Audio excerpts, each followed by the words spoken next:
Halo, Assalamualaikum warahmatullahi wabarakatuh. Selamat pagi, apa kabar Bapak Ibu semua? Khusus untuk pembicara yang hebat hari ini dan juga mitra Lingkar Madani dimanapun Bapak dan Ibu atau Kakak berada. Perkenalkan di awal, nama saya adalah Domingus Christian. Bapak, Ibu, Kakak-kakak bisa menyapa saya dengan Chris. Saya adalah Engagement Officer di Lingkar Madani yang hari ini senang sekali bisa membuka acara hari ini dan senang sekali bisa berjumpa secara virtual dengan Bapak, Ibu, dan seluruh kakak-kakak yang akan mengikuti pelatihan hari ini. Nah, untuk membuka pelatihan hari ini, izinkan saya menyapa dua pembicara hebat kita pada pagi hari ini. Yang pertama ada Ibu Felicia Nugroho. Halo Ibu, apa kabar? Halo, kabar baik. Selamat pagi semuanya. Halo, selamat pagi. Terima kasih Ibu Felicia Nugroho sudah hadir dan sudah mau berproses bersama kami di pelatihan pagi ini. Yang kedua, izinkan saya menyapa Bapak Juan Leonardo yang juga akan membagikan ilmunya, yang akan membagikan pengalamannya dengan kita hari ini. Halo Pak Juan, apa kabar? Halo, pagi Mas Kris. Ya, oke, terima kasih sudah bergabung dan sudah mau berproses dengan kami, Pak Juan. Ya, dan selanjutnya saya menyapa Bapak, Ibu, dan kakak-kakak semua, mitra Lingkar Madani yang sudah berkomitmen, yang sudah meluangkan waktu di tengah-tengah kesibukannya untuk kita berproses, untuk kita berkolaborasi mengenai topik hari ini, pelatihan perkenalan terhadap pengukuran dan evaluasi kampanye berdasarkan paduan AMEC, yang tentu saja kita semua tentu akan belajar banyak. Kita tentu saja akan menerima banyak sekali insight dari kedua pembicara hebat kita hari ini. Oke, sebelum saya serahkan ruang virtual ini kepada dua pembicara kita, izinkan saya untuk mengajak Bapak, Ibu, dan Kakak semua menyalakan kameranya. Kita boleh foto bersama dulu ya. Gitu. Boleh, nanti komando berikutnya akan ada di Bang David untuk memandu kita dalam foto bersama. Boleh, silakan Bapak, Ibu, Kakak boleh menyalakan kameranya. Baik teman-teman, boleh nyalakan videonya. Ada Kak Anissa, Kak Nurmaina, Kak Anastasia. Oke, Bang Fahmi, halo, Mbak Farha. Saya hitung ya, 3, 2, 1. Sekali lagi, nggak apa-apa Mbak Widya kalau videonya nggak bisa muncul, nggak apa-apa. 3, 2, 1. Baik, acara akan saya kembalikan ke Bang Chris. Terima kasih Bang David. Wajah-wajah yang ceria, wajah-wajah yang tentunya tambah awet muda sesuai dengan hashtag pelatihan dari Lingkar Madani untuk fase 2. Dan tanpa berpanjang lebar, saya serahkan ruang virtual ini kepada Bu Felicia dan juga Pak Juan untuk selanjutnya kita proses bersama. Silakan Ibu dan Bapak.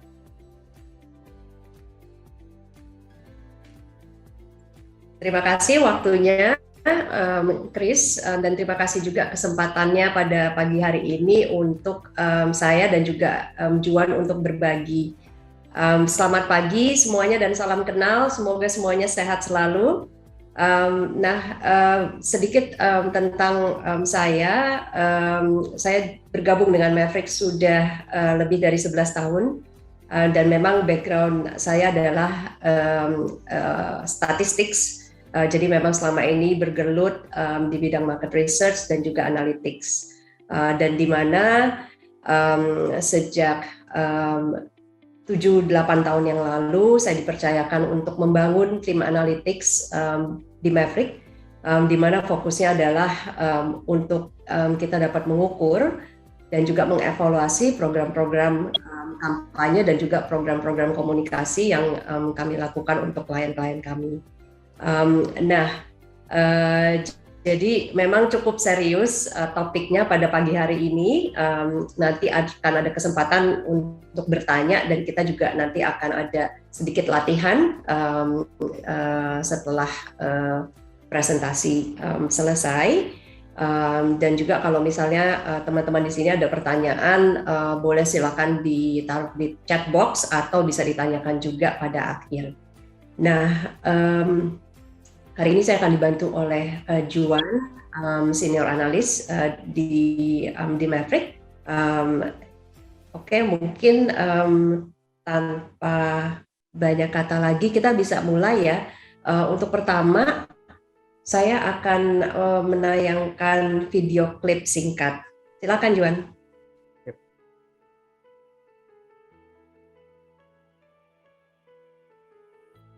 Cara kita mengkonsumsi media telah berubah. Dulu, Bob rajin membaca koran. Setiap pagi koran sudah ada di meja makan saat sarapan. Tanpa absen, setiap halaman dibacanya untuk mendapatkan informasi terbaru. Sekarang, Bob berhenti berlangganan koran dan menghabiskan sebagian besar waktu di smartphone-nya, di mana ia dengan mudah mengetahui segala informasi terkini. Cukup dengan buka Facebook, nonton YouTube, atau TikTok, membaca artikel di kompas.com atau klik link dari WhatsApp Group. Terlihat familiar? Beginilah cara Bob dan kita semua mendapatkan informasi pada zaman sekarang, melalui ekosistem kita masing-masing.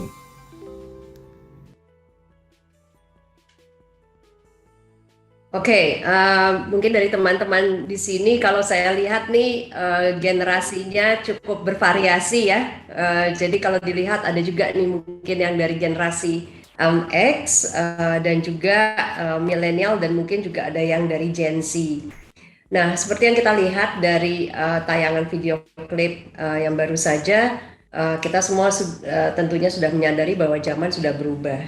Cara kita semua mengkonsumsi berita dan mencari informasi sangat berbeda dari beberapa tahun lalu ya. Mungkin untuk yang Gen Z dan juga millennials, berbeda dengan orang-orang tua kita. Nah, tentunya generasi Bob merepresentasikan generasi X, bahkan juga baby boomers, di mana yang dulunya membaca koran dan majalah sekarang juga harus beradaptasi dengan menggunakan digital. Nah, dari sini apa sebetulnya yang terjadi? Ya, kita semua kehidupan sehari-hari sekarang sudah online ya, tentunya. Dan ini juga mempengaruhi cara kita mendapatkan atau mencari berita. Apakah itu berita dan juga mungkin informasi-informasi tentang produk. Apapun itu juga sudah sangat mungkin sangat berkurang yang memang masih membaca koran. Nah, pada tahun 2021, akhir 2021 lalu kami mengadakan survei dan di sini saya akan Juan akan share berbagi tentang hasil survei kami. Silakan Juan. Ya, thanks Vel. Jadi Cara kita jadi untuk survei yang kita lakukan di akhir tahun 2021, kami melakukan survei kepada responden yang berumur umur 18 tahun sampai 24 tahun yang lebih dikenal dengan generasi Gen Z yang tinggal di Jabodetabek, Bandung, dan Jogja. Dengan total ada 722 responden. Yang ingin kita ketahui di sini adalah sebenarnya gimana pergeseran perilaku dan bagaimana ekosistem informasi yang mereka akses untuk mendapatkan berita. Nah, dari apa yang kita temukan di sini, kita melihat bahwa jawaban dari responden itu menunjukkan bahwa mayoritas 87% mendapatkan berita itu melalui sosial media, baik itu Instagram, Twitter, ataupun Facebook, dan lain-lain. Sedangkan hanya 22% yang melakukan akses ke situs online, dan tinggal hanya 1% yang mendapatkan beritanya melalui media cetak. Jadi ini juga menunjukkan betapa bergesernya perilaku dari para Gen Z untuk mendapatkan akses berita gitu, di mana bahkan untuk portal-portal berita sudah tidak mereka gunakan lagi dan lebih cenderung menggunakan media sosial gitu sebagai sumber untuk hiburan sekaligus untuk mendapatkan akses berita gitu. Nah, dari data yang kami dapatkan, kami kulik lebih lanjut bahwa dari sosial media mana sajakah yang mereka mendapatkan berita. Dilihat di sini bahwa top 2 media yang mereka gunakan adalah Twitter dan Instagram gitu, di mana Instagram menempati 45% dan Twitter sebesar 31%.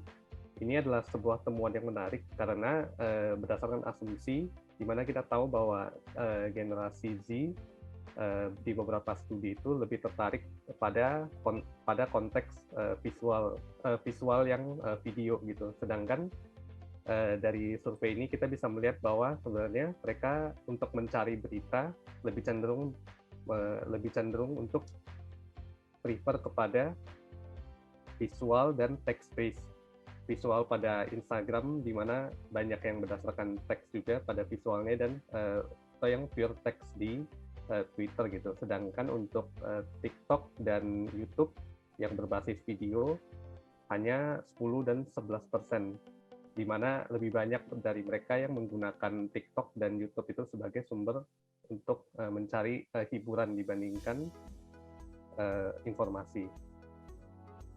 Nah, kemudian ini juga salah satu breakdown yang menarik di mana kita menanyakan media-media yang paling mereka minati untuk mendapatkan akses berita.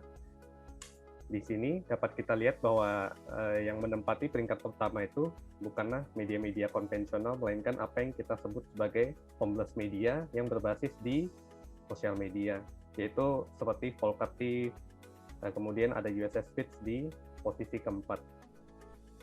Nah, yang menarik di sini, kemunculan media-media homeless di sosial media ini dapat bersaing dengan media mainstream karena memang perilaku dari generasi Z itu memang sudah berbeda dengan generasi-generasi lainnya dalam melakukan akses berita. Sehingga ini menjadi sebuah insight yang menarik bagi kita di Maverick untuk melakukan perencanaan komunikasi, terutama ini pada target audiens di Gen Z gitu, di mana kayak mereka sudah lebih banyak beraktivitas di sosial media, bahkan mendapatkan akses berita lewat sosial media dibandingkan di portal-portal media yang formal seperti kayak CNN, Detik, maupun Kompas.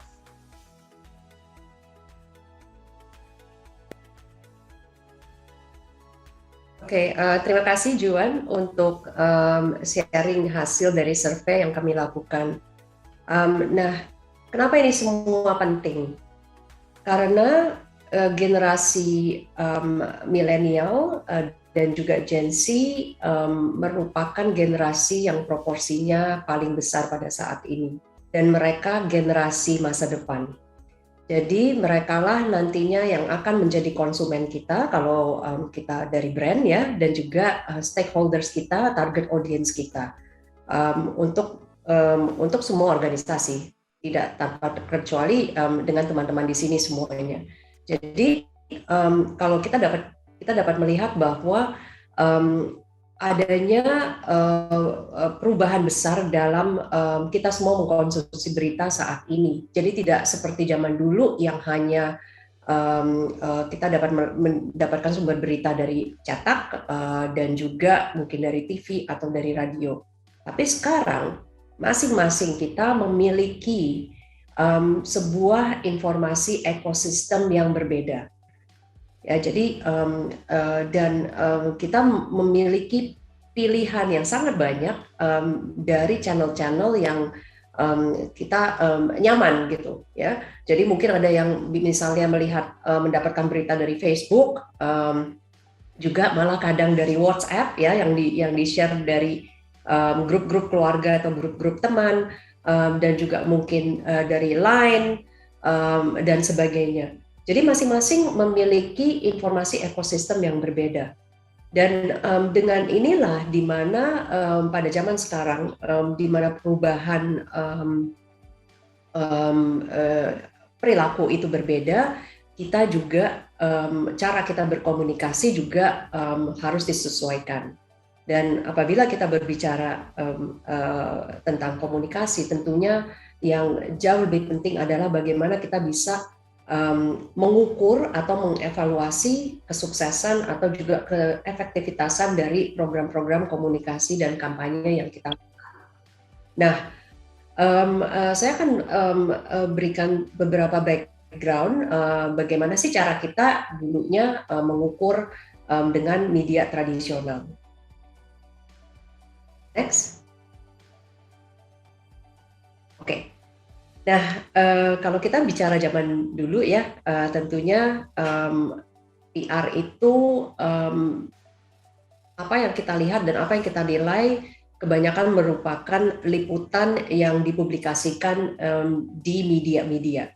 Oke, jadi kalau kita lihat misalnya, pada saat kita mengadakan kampanye, pada saat kita mengadakan press conference atau pesan-pesan yang penting, tentunya kita melakukan media engagement, di mana yang kita harapkan adalah media akan mempublikasikan berita tersebut. Nah, kesuksesan dan juga keefektivitasan biasanya kita lakukan dengan menghitung jumlah artikel, jumlah liputan yang dipublikasikan. Oke. Nah, kalau kita lihat zaman dulu mungkin jumlah koran tidak begitu banyak ya. Tapi kalau kita lihat sekarang tentunya dengan online media itu sudah jauh lebih banyak. Oke. Nah, selain menghitung jumlah liputan yang ada, nah, apa yang dilakukan oleh praktisi-praktisi PR mungkin sejak tahun 1930-an itu adalah dengan mengkalkulasikan PR value. Next. Oke. Nah, untuk yang belum familiar, saya mungkin bahas sedikit bagaimana sih cara PR value itu dihitung. Nah, kalau kita lihat ini di sebelah kiri ada ilustrasi sebuah koran. Oke, kalau kita lihat misalnya ada artikel yang dipublikasikan misalnya dengan setengah halaman di media Indonesia gitu kan ya. Nah, setiap media itu tentunya teman-teman di sini mungkin familiar dengan yang disebut dengan ad rate. Ad rate itu adalah berapa harga kita memasang iklan di masing-masing media, dan tentunya harga itu juga berbeda-beda, ya kan? Ada yang kalau misalnya mungkin di halaman depan tentunya jauh lebih mahal dibandingkan misalnya di halaman belakang. Oke. Dan dari misalnya media yang paling besar dan juga media yang mungkin lebih media lokal itu tentunya harganya jauh berbeda. Nah, apa yang dikenal dengan AVE? AVE itu adalah Advertising Value Equivalent, di mana untuk sebuah artikel itu dapat dihitung, atau sebuah iklan itu dapat dihitung dengan mengalihkan harga kita memasang iklan dengan ukuran size dari iklan tersebut. Oke, jadi kalau misalnya zaman dulu itu kalau yang familiar dengan koran kan kita biasa hitungnya itu per kolom ya. Di sini dilihat kalau media Indonesia itu ada 1, 2, 3, ada 6 kolom. Nah, jadi 6 kolom dikalikan dengan tinggi dari iklan tersebut. Nah, dapatlah kita dengan ini kita menggunakan ad rate dari media Indonesia ya. Jadi kalau misalnya ada iklan sebesar mungkin nggak sampai 1 halaman, sepertiga halaman, itu dengan ad rate di media Indonesia harganya adalah 283 jutaan. Oke.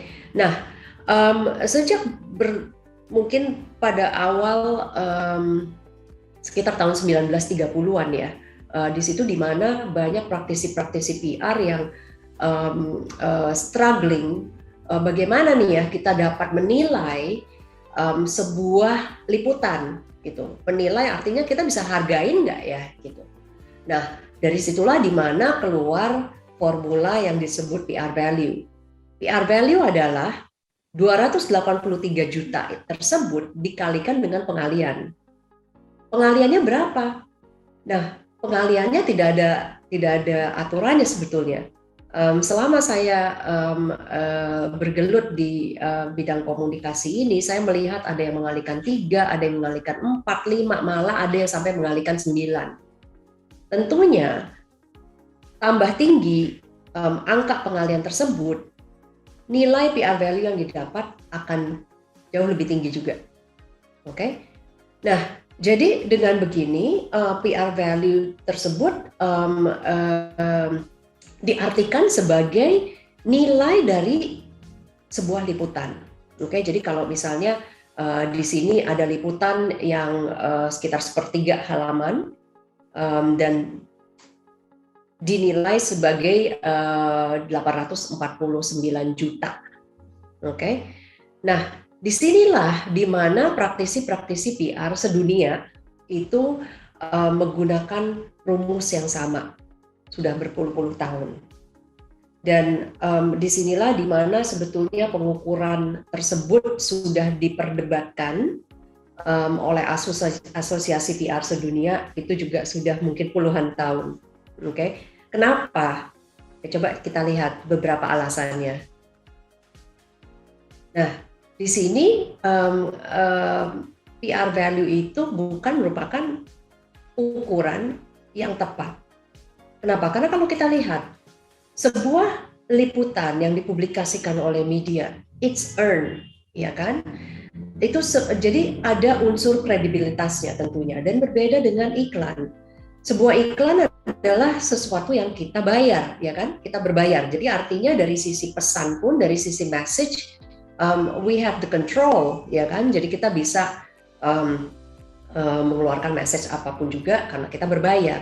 Tetapi kalau misalnya ini sebuah liputan tentang sebuah kampanye dari teman-teman di NGO di sini, tentunya it's very credible, ya kan? Kalau misalnya media itu meliput, artinya sebetulnya nilainya itu harusnya cukup tinggi. Tapi pertanyaannya, apakah ini bisa diartikan dengan uang, ya kan? Kalau misalnya sebuah di sini mungkin ada teman-teman dari perikanan ya misalnya. Misalnya salah satu, maaf saya belum terlalu familiar, tapi misalnya dari teman NGO di perikanan, misalnya salah satu kampanyenya adalah ingin mengedukasi masyarakat gitu kan, tentang industri perikanan misalnya. Nah ini sebuah, pada saat media itu meliput, tentunya apa yang kita inginkan? Yang kita inginkan misalnya adalah supaya masyarakat, supaya publik itu lebih aware. Nah, jadi nilainya adanya di mana? Nilainya artinya kalau misalnya kita bisa mencapai lebih banyak publik, lebih banyak masyarakat yang aware, ya kan, tentang industri perikanan, tentunya itulah yang harusnya dinilai. Apakah ini, kembali lagi pertanyaan saya, apakah ini bisa diartikan dengan uang? Tidak kan, karena ini kita tidak berbayar, gitu. Dan juga tentunya selain awareness juga nilai yang dapat kita hitung adalah reputasi misalnya, reputasi dan juga impact, ya kan? Nah, disinilah di mana PR value itu bukan merupakan ukuran yang benar. Dan ini sebetulnya sudah salah, sudah berpuluh-puluh tahun juga dan sudah diperdebatkan globally gitu kan ya. Disinilah di mana saya akan berbagi tentang standar pengukuran yang dipublikasikan atau dibentuk oleh AMEC. Nah apa sih AMEC? AMEC itu adalah sebuah asosiasi, International Association for the Measurement and Evaluation for Communications. Sebetulnya asosiasi ini sudah berdiri sejak tahun 1996.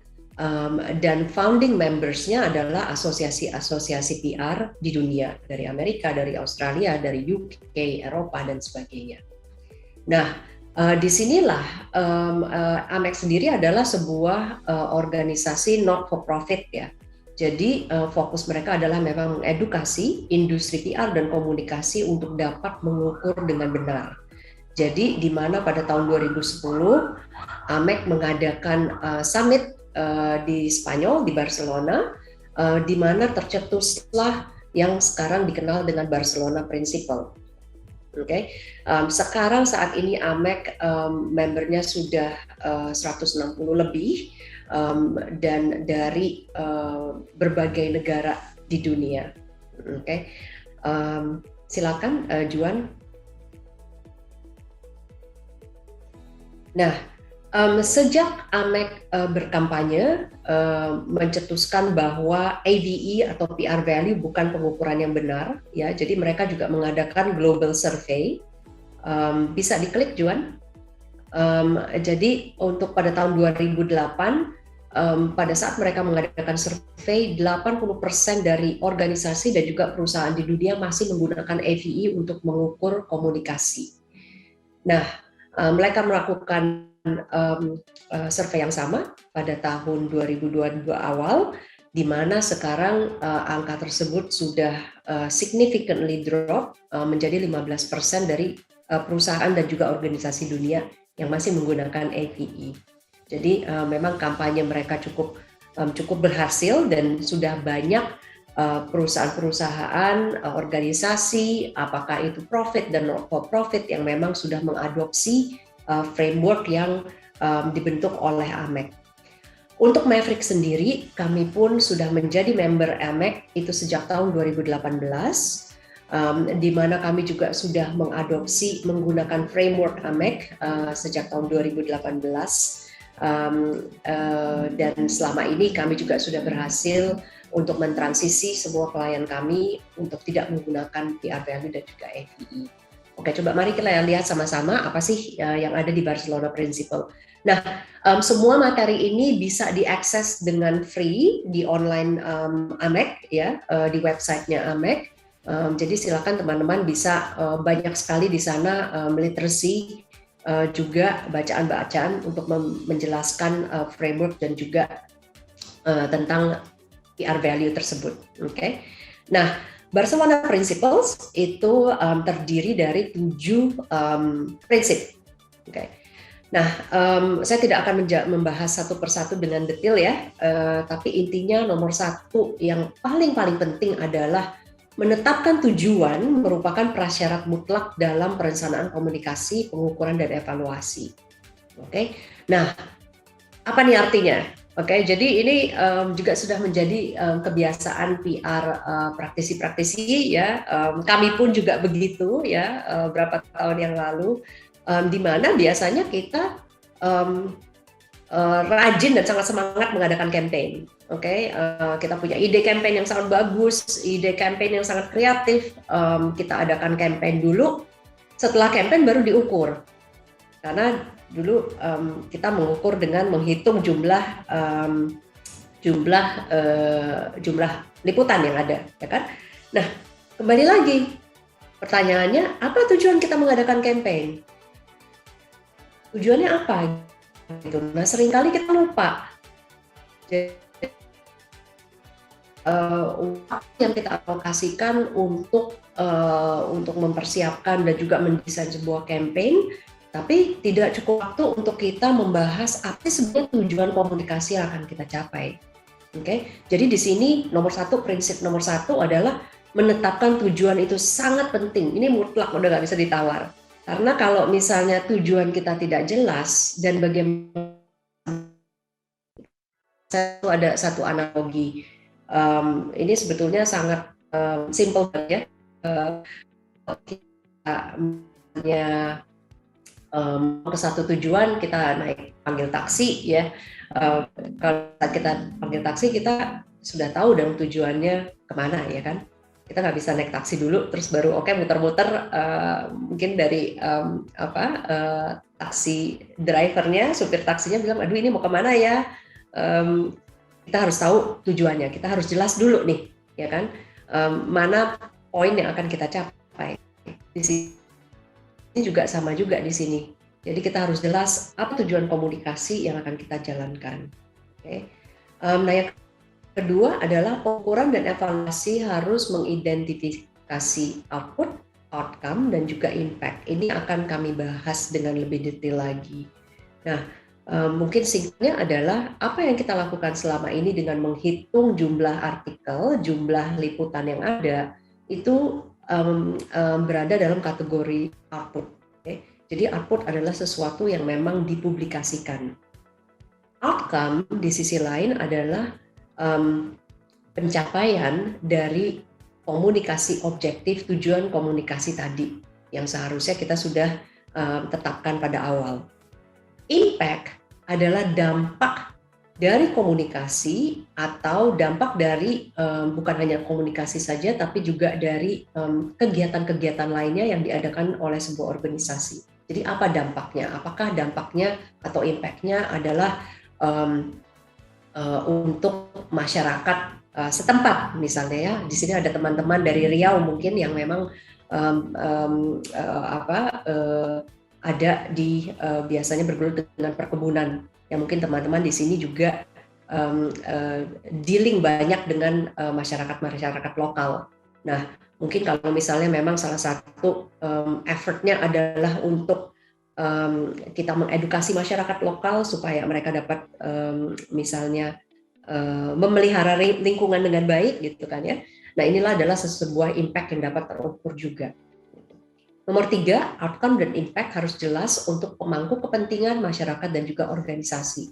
Jadi apa yang dapat kita ukur juga adalah outcome dan impact pada stakeholders yang berhubungan dengan organisasi kita, dengan masyarakat, dan juga tentunya dengan organisasi. 4, pengukuran dan evaluasi komunikasi harus mencakup analisis kualitatif dan juga kuantitatif. Jadi bukan hanya dapat menghitung saja, kalau misalnya tadi kita menghitung jumlah liputan yang dipublikasikan media, kita juga tapi juga sebaiknya mengukur dan mengevaluasi kualitas dari pemberitaan tersebut. Apakah pesan yang ingin kita sampaikan itu keluar? Apakah tonalitasnya itu positif? Ya kan? Jadi hal-hal tersebut juga harus diukur bersama-sama dengan jumlah liputan yang keluar. Nah, yang nomor 5 di sini memang sudah tercetus bahwa ABE bukanlah nilai dari komunikasi. Oke, jadi ini udah nggak bisa ditawar lagi. Kita sudah melihat bahwa di seluruh dunia sudah banyak, hampir semua meninggalkan praktek ABE atau penggunaan PR value ini. Berikutnya, nomor 6, pengukuran dan evaluasi komunikasi yang holistik mencakup seluruh saluran online dan juga offline yang relevan. Oke, nah ini sebetulnya sangat penting juga ya. Jadi kita sudah tidak bisa memisahkan lagi. Program ini hanya ada di offline, program ini hanya ada di online. Karena apapun yang kita lakukan di offline itu kita tidak bisa lagi membatasi ya. Jadi misalnya nih ada teman-teman NGO di sini mengadakan kampanye offline, dan kampanye ini sangat berhasil dan masyarakat sangat antusiastik, dan kita tidak bisa membatasi dari peserta-peserta ini untuk misalnya berbagi di online, meskipun kampanye ini bukan kampanye online. Tapi kita juga harus bisa mengevaluasi dan juga mengukur di online tersebut, karena kita tidak bisa bilang jangan di-share di online ya gitu, nggak bisa juga. Because dengan mereka dengan inisiatif sendiri untuk berbagi, artinya mereka juga sangat entusiastik dan mendukung tentang kampanye tersebut. Ya, jadi ini sudah tidak bisa dipisahkan lagi. Semuanya harus kita lihat bersandingan online dan juga offline. Kemudian yang terakhir, pengukuran dan evaluasi komunikasi berakar pada integritas dan transparansi untuk mendukung pembelajaran dan wawasan. Jadi pengukuran ini juga apa yang dilakukan oleh teman-teman yang memang fokus pada komunikasi, tentunya ini juga harus transparan di masing-masing organisasi untuk kita juga bisa berbagi ke divisi-divisi lain. Dan apa yang dilakukan, apa yang diukur, itu sebetulnya juga harusnya dapat membantu kita untuk mengevaluasi program komunikasi untuk kita dapat terus-menerus memperbaiki apakah itu strategi atau juga kegiatan-kegiatan yang sudah pernah dilakukan. Itulah Barcelona Principle yang memang kami juga adopsi ini dan kami share ini juga ke klien-klien kami. Nah coba mari sebelum kita mulai ya untuk melihat step-stepnya, apa sih sebetulnya tujuan kita berkomunikasi, ya kan? Nah sebetulnya tujuan kita berkomunikasi ada 3. Satu adalah awareness, ya kan? Kita ingin meningkatkan misalnya level of awareness.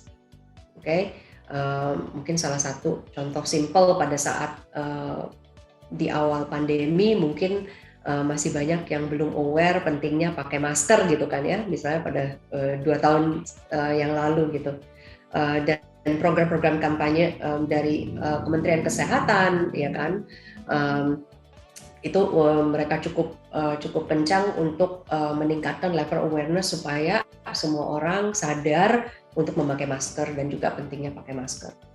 So nomor satu, tujuan komunikasi adalah untuk meningkatkan atau menciptakan. Jadi kalau memang sebelumnya kalau misalnya ini sesuatu yang baru, ya, jadi kita ingin menciptakan awareness, kesadaran. Kemudian yang kedua adalah attitude. Kita mau misalnya dengan berkomunikasi, kita mau merubah sikap, merubah attitude dari stakeholders kita. Kita mau merubah attitude masyarakat. Dan yang berikutnya adalah behavior atau kebiasaan.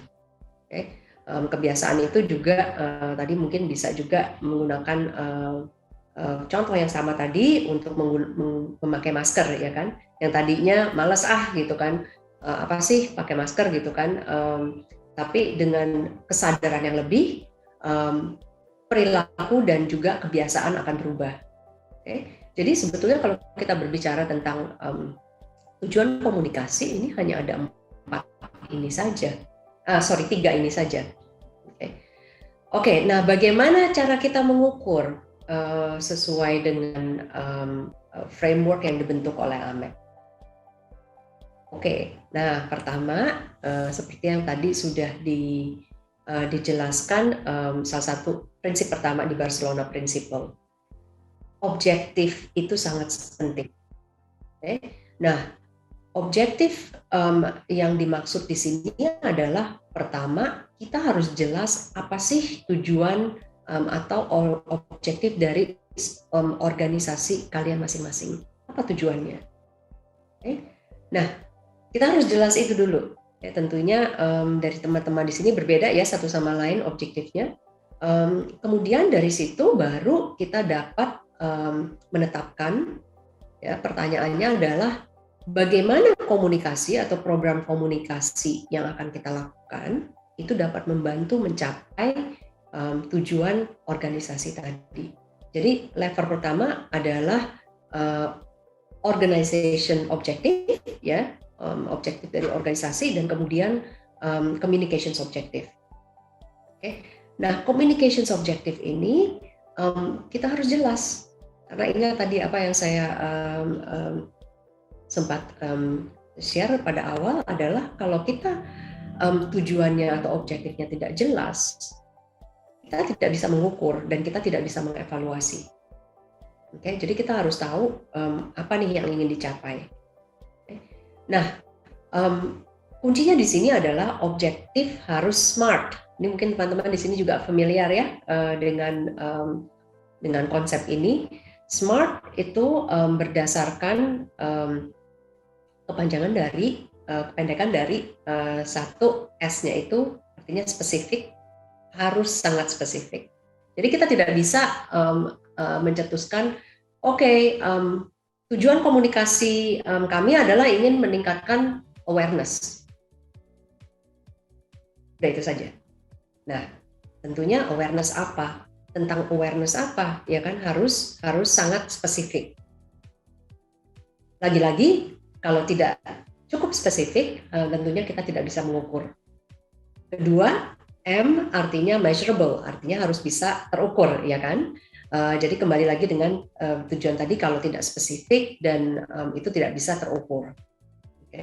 Dan harus realistik juga, ya kan? Attainable, jadi harus bisa tercapai. Jadi nggak bisa juga yang terlalu mengawang-awang juga. Dan kita tahu misalnya kalau program ini kita dapat mendapatkan funding, misalnya dari teman-teman nih mendapatkan funding untuk kita menjalankan kampanye dalam 1 tahun, tapi misalnya objektif yang kita tetapkan itu nggak realistik dan tidak mungkin juga untuk dicapai dalam 1 tahun, dan ini juga harus diingat, kita juga harus realistik. Kemudian relevan, ya kan, tentunya harus relevan dengan kembali lagi apa tujuan organisasi tadi. Ya kan, seberapa, apakah ini juga apa yang kegiatan yang kita tetapkan itu juga relevan dengan stakeholders yang akan kita capai, yang akan kita engage, atau juga dengan target audience yang akan kita capai. Kemudian yang terakhir harus ada waktunya, jangka waktunya. Nggak bisa juga kita bilang, oke, kita akan tujuannya adalah ingin meningkatkan awareness. Nah, seberapa lama? Karena kita juga tentunya teman-teman di sini juga mempunyai budget, ya kan, budget yang sudah dialokasikan, dan itu juga kita tentunya harus harus dapat melihat hasilnya, ya kan. Nah, hasilnya itu biasanya kan juga oke, dengan kampanye ini, dengan tujuan ini kita akan mencapainya dalam waktu 1 tahun misalnya. Oke. Jadi nggak bisa tanpa ada jangka waktunya juga. Dengan tanpa jangka waktu yang jelas itu juga tidak dapat terukur. Oke, jadi ini sangat penting nih objektif tadi. Oke, karena itu merupakan tujuan, itu merupakan poin B, merupakan destinasi yang akan kita capai. Jadi itu harus tanpa terkecuali, sudah mutlak itu harus dilakukan pada awal. Oke. Nah, kemudian yang berhubungan juga dengan objektif adalah kita harus memiliki baseline. Baseline itu merupakan starting point, poin awal, ya kan? Jadi kalau misalnya tadi tujuannya adalah untuk kita dapat kita ingin meningkatkan awareness, level of awareness, ya kan? Kita ingin meningkatkan tingkat kesadaran masyarakat misalnya. Nah, tentunya kita harus tahu dulu level of awareness-nya sekarang sudah berada di mana, ya kan? Kita harus tahu. Atau kalau misalnya ini sesuatu yang baru, mungkin lebih mudah ya, karena kita mulai dari nol. Tapi misalnya kita ingin meningkatkan level of awareness, pentingnya memakai masker misalnya. Tentunya kita ada datanya, harus ada datanya bahwa memang tidak banyak saat ini tingkat kesadaran pentingnya memakai masker masih sangat rendah misalnya. Okay. Jadi pentingnya kita juga mengetahui starting point kita, baseline kita harus ada. Okay. Nah di sini ada beberapa cara kita bisa melihat data yang memang sudah ada, atau misalnya data yang memang sudah dipublikasikan misalnya. Mungkin kalau dari teman-teman di sini mungkin aja bisa memakai data dari dari Badan Statistik, ya kan, dari Badan Statistik Indonesia, bisa juga dari misalnya data-data dari World Bank misalnya, ya kan, mereka rajin sekali mengeluarkan laporan misalnya, atau kita juga bisa mengadakan survei atau riset sendiri, atau kita juga bisa melakukan benchmark gitu, dengan melihat data-data yang memang ada dan dapat diakses di online seperti itu. Oke, nah setelah objektifnya sudah ada dan baseline-nya sudah ada, dan tentunya di sini kita harus juga jelas dengan siapa yang akan kita capai, siapa yang akan kita engage, target audience dan stakeholders-nya siapa saja, ya kan? Strateginya seperti apa? Situasi saat ini seperti apa? Kalau memang kita ingin mengadakan kampanye ini, misalnya teman-teman di daerah gitu kan ya, kita ada mengadakan sebuah campaign dan sebagainya, tapi ternyata di lingkungan tersebut mungkin masih ada beberapa misalnya kendala dengan masyarakat setempat misalnya gitu kan. Nah ini semua harus dimasukkan sebagai analisa ya, sebelum kita bisa melakukan kegiatan-kegiatan tersebut. Okay. Nah, setelah ini semua ada, kemudian kita dapat baru mendesain kegiatan yang sesuai dengan apa yang tadi, dengan strategi dan juga objektif yang tadi kita ingin capai. Okay. Nah, di sini mungkin teman-teman ada yang sudah familiar atau mungkin belum. Di sini ada istilah yang dikenal dengan nama PESO. Nah, PESO itu artinya paid, earn, share, dan juga own media. Oke, saya jelaskan sedikit untuk yang belum terlalu familiar. Kembali lagi, kalau kita berbicara media tradisional zaman dulu, itu hanya ada paid dan juga hanya earn, ya kan? Karena zaman dulu itu hanya ada cetak, cetak atau broadcast, misalnya TV dan radio. Jadi ada yang paid, artinya iklan yang berbayar. Ada juga misalnya pemberitaan-pemberitaan seperti liputan-liputan, ya, itu yang kita sebut earn, artinya ya kita tidak berbayar. Oke. Nah sekarang dengan dengan adanya social media dan juga penetrasi digital yang sangat tinggi, kita juga sekarang bergelut dengan share dan juga own media. Oke. Apa artinya? Nah, own media adalah media yang kita masing-masing miliki.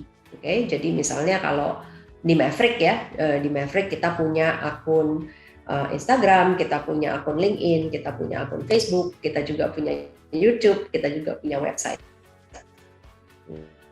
Dan tentunya berbeda dengan teman-teman di sini, tentunya tergantung dengan organisasi masing-masing. Ya.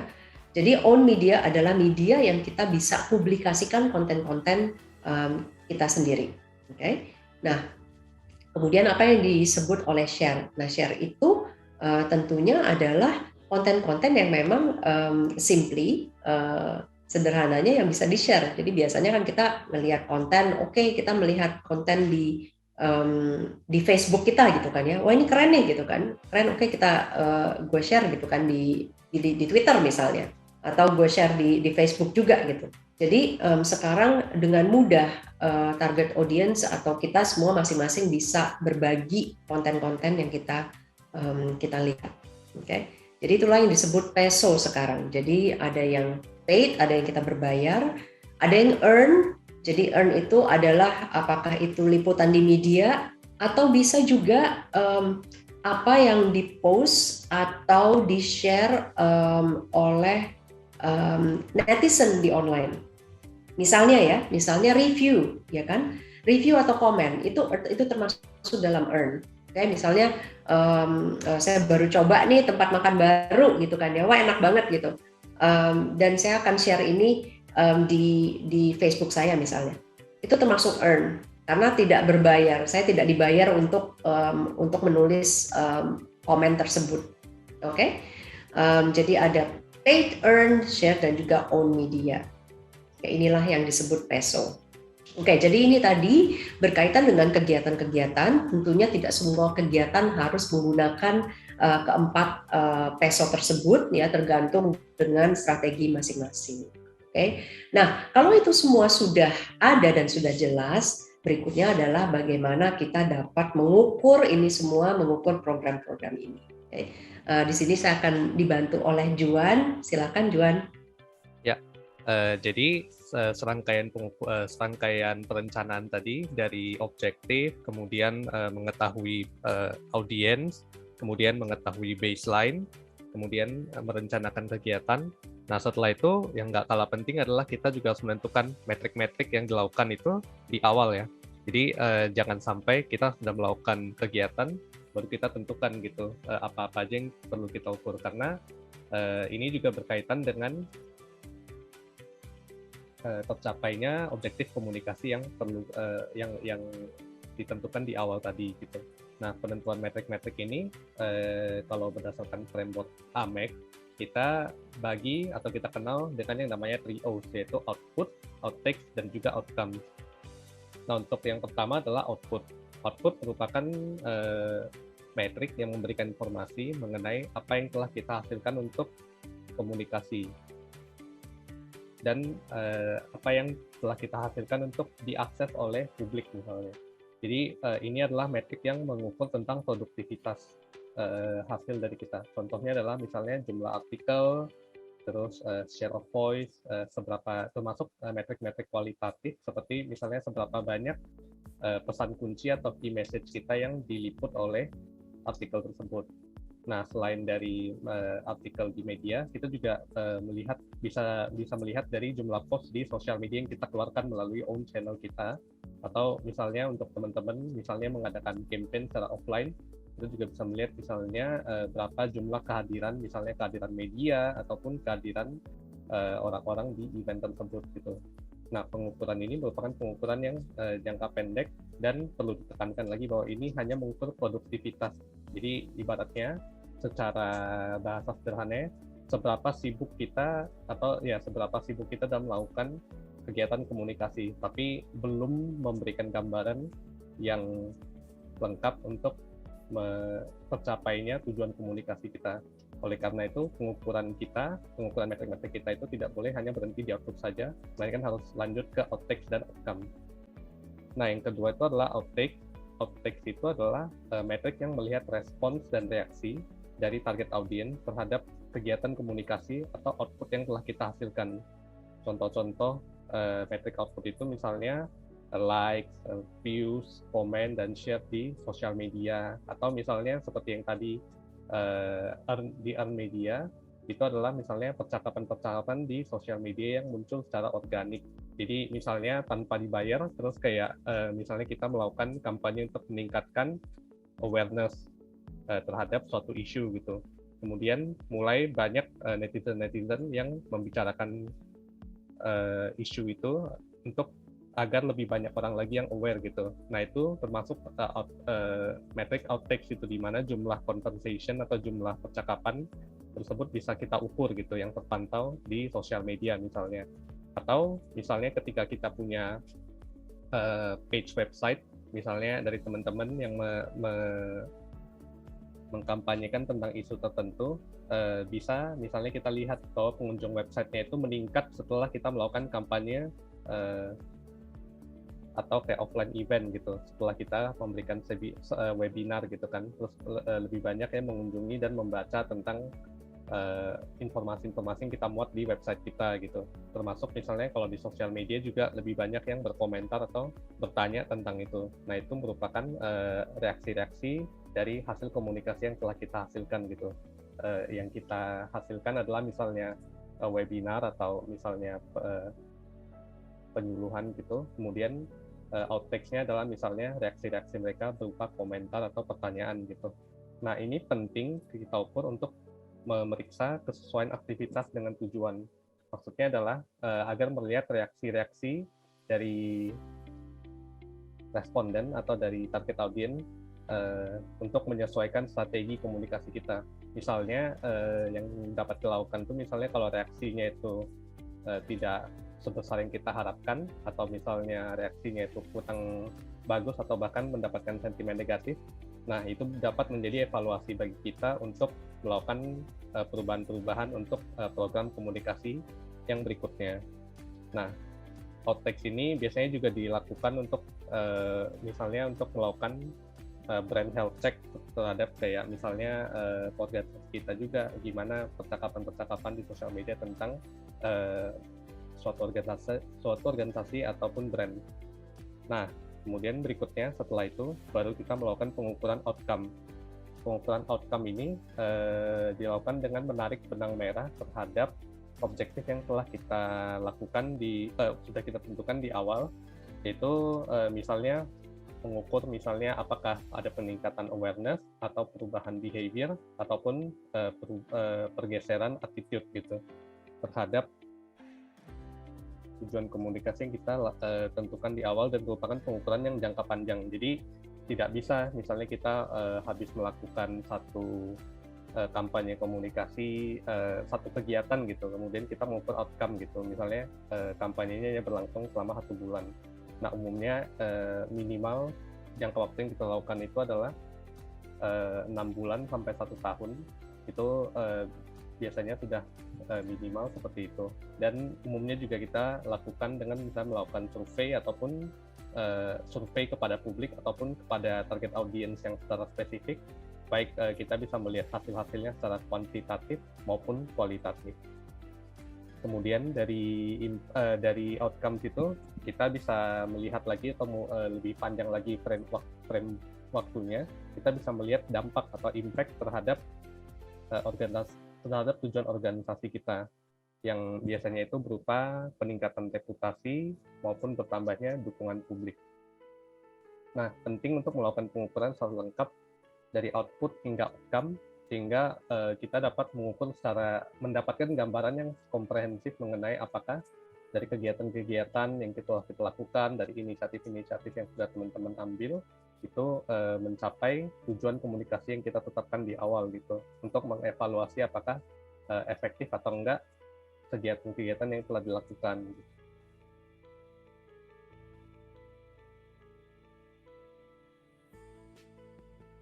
Nah, ini merupakan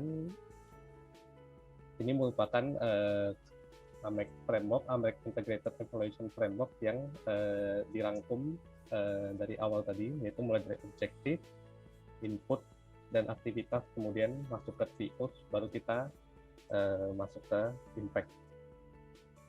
Yang perlu digarisbawahi di sini itu adalah bahwa AMEC itu bukan sebuah rumus, bukan seperti ABE atau peer value yang selama ini secara tradisional dilakukan oleh para praktisi PR gitu. Tapi ini merupakan sebuah framework atau sebuah angka kerja yang dapat diterapkan oleh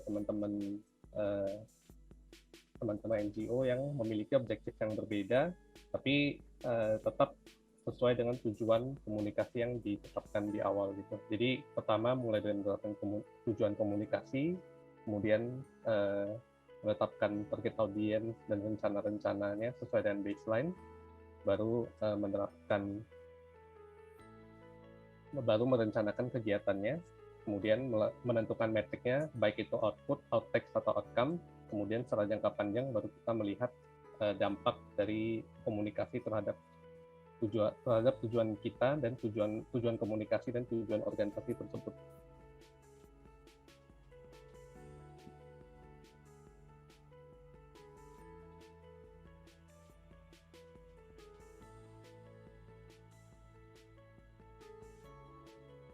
Kemudian berikutnya setelah kita mengetahui bagaimana perencanaan dan pengukuran berdasarkan AMEC Framework, kita juga penting untuk mengetahui beberapa tools yang dapat membantu dalam pengambilan data yang diperlukan untuk melakukan pengukuran dan evaluasi. Yang pertama yang dapat teman-teman akses itu misalnya adalah menggunakan Google Trends. Nah, di Google Trends ini biasanya digunakan untuk melakukan riset terhadap kata kunci atau keyword, dan juga dapat digunakan untuk membandingkan minat pencarian terhadap kata kunci yang berbeda. Tools ini memberikan informasi kepada minat pencarian yang dapat kita atur misalnya terhadap lokasinya, terhadap durasinya, kategori, dan jenis pencariannya. Dan untuk tools ini cukup lengkap dan dapat kita trace kembali sampai tahun 2004 gitu. Jadi Google Trends ini juga dapat menjadi salah satu alternatif pengukuran yang kita lakukan, misalnya untuk melakukan pengecekan terhadap outtext melalui minat pencarian terhadap suatu topik setelah misalnya kita melakukan aktivitas komunikasi gitu, untuk melihat apakah ada minat pencarian yang naik dari secara keseluruhan di publik gitu. Nah, selain dari Google Trends, kita juga bisa menggunakan tools yang bernama Ahrefs Keyword Generator. Ini merupakan satu tools yang digunakan untuk melengkapi informasi dari Google Trends, karena dari fitur ini dapat menampilkan pertanyaan yang diajukan terhadap kata kunci yang dimasukkan. Jadi tidak cuma pencarian-pencarian terkait, tapi juga kita dapat mengetahui apa yang audiens tanyakan terhadap topik-topik tertentu yang kita masukkan gitu. Misalnya dari sini juga bisa memberikan input atau bahkan memberikan informasi lebih mengenai apa-apa aja yang perlu dibahas misalnya dalam isu-isu yang kita ingin bawakan. Dari sini juga tersedia misalnya volume pencarian, sehingga kita juga dapat melakukan pengukuran outtext untuk melihat apakah kayak minat pencarian yang dilakukan oleh netizen itu meningkat atau menurun setelah misalnya kita melakukan suatu kegiatan komunikasi, yang merupakan suatu metrik outtext juga yang bisa kita ambil. Nah, tools yang berikutnya adalah Google Analytics dan Bitly.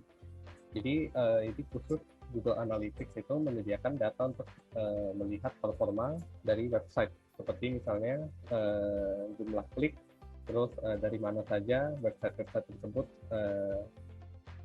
bersumber, misalnya mendapatkan jumlah kliknya, kemudian durasi orang membuka suatu website, ataupun misalnya berapa persentase orang yang keluar setelah membuka page tertentu gitu.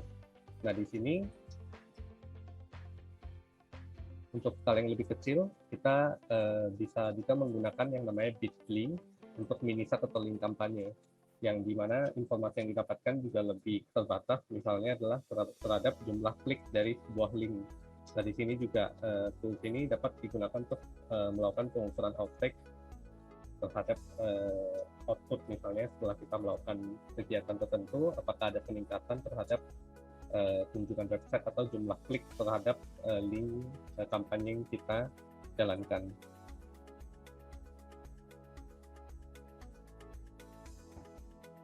Ya, kembali ke Basel.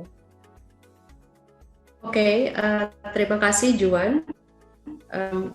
Sebelum kita beranjak ke latihan, jadi saya mau merekap sedikit. Jadi AMEC Integrated Evaluation Framework tadi dapat diakses dengan free juga ya ke situsnya AMEC di sana, dan teman-teman bisa latihan sendiri. Oke, jadi bisa masukkan objektifnya seperti apa. Jadi nanti bisa di customize masing-masing tergantung dengan Nah, mungkin satu juga yang bisa saya share tadi, kelanjutan dari yang Juan sudah share, tools-tools yang kami share barusan adalah yang memang dapat diakses dengan free. Oke, jadi ini semua dapat diakses dengan mudah di online, di internet. Oke. Nah, sebelum kita lanjut, ada pertanyaan nggak? Kalau dari sisi materi, itu semua tadi sudah mengcover semua yang akan kami bahas pada hari ini.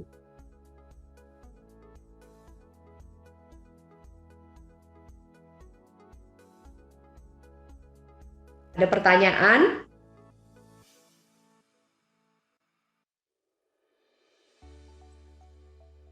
Izin Mbak Vel, tadi ada Ibu Santi yang bertanya mengenai penggunaan atau media favorit. Kalau dipaparkan tadi ada untuk Gen Z, kalau untuk generasi-generasi lainnya patternnya seperti apa? Bagaimana? Maaf, sorry, bisa diulang pertanyaannya? Ya, ini ada dari Ibu Santi pertanyaan. Ibu Santi mau langsung nanya atau mau disampaikan? Oke, disampaikan saja. Tadi ada paparan mengenai media-media favorit digunakan Gen Z. Mungkin ada insight untuk generasi lainnya di luar Gen Z. Oke. Untuk karena kami belum mengadakan survei yang kami lakukan memang tahun lalu itu baru fokus pada Gen Z ya, Gen Z.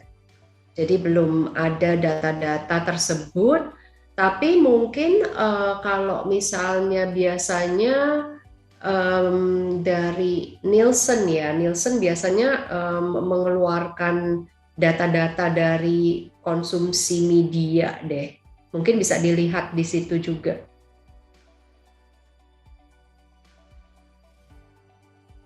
Makasih. Sama-sama. Ada lagi teman-teman yang ingin bertanya? Atau sudah cukup dulu? Metode AMEC ini sudah dipakai lembaga apa saja kalau di Indonesia? Oke. Kalau siapa saja kami tidak ada datanya, karena memang AMEC ini merupakan sesuatu yang memang free ya. Jadi bukan berbasis berbayar. Jadi memang siapapun bisa mengakses. Jadi kami tidak ada datanya. Tapi yang dapat saya berbagi adalah dari teman-teman di Perhumas dan juga PR Indonesia, tahun lalu juga sudah sempat mempublikasikan khusus tentang ada satu edisi yang memang khusus membahas tentang AMEC ini. Dan setahu saya dari beberapa institusi dan juga universitas seperti LSPR juga sudah memasukkan AMEC ini tentang AMEC dan juga Barcelona Principle sudah menjadi bagian dari dari subjek atau course komunikasi.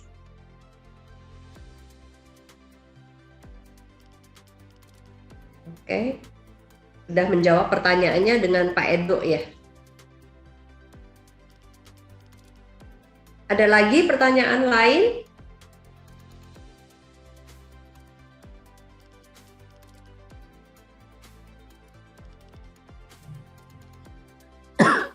Halo. Oke, ada pertanyaan dari Bu Santi Evelina dari Transformation. AMEC ini lebih tepat untuk mengukur evaluasi kampanye produk or brand company daripada perubahan tidak sama sekali.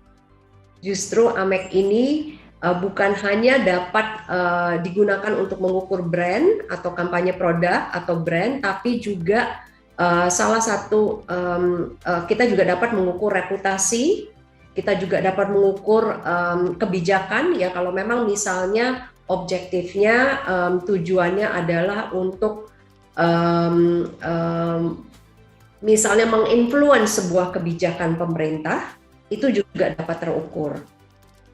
Oke, waktu itu kami juga sempat bekerja sama dengan sebuah think tank di mana memang dengan think tank tentunya yang diukur adalah tujuan dari organisasi untuk influence kebijakan. Oke, bisa dilihat dari beberapa case study juga di AMEC, di situs AMEC juga ada banyak case study, di sana sangat bervariasi. Saya baru saja kembali dari AMEC Summit, Global Summit dari Austria bulan lalu, dan di sana di mana salah satu yang memang dalam beberapa tahun berturut-turut mempresentasikan penggunaan AMEC itu adalah UNICEF.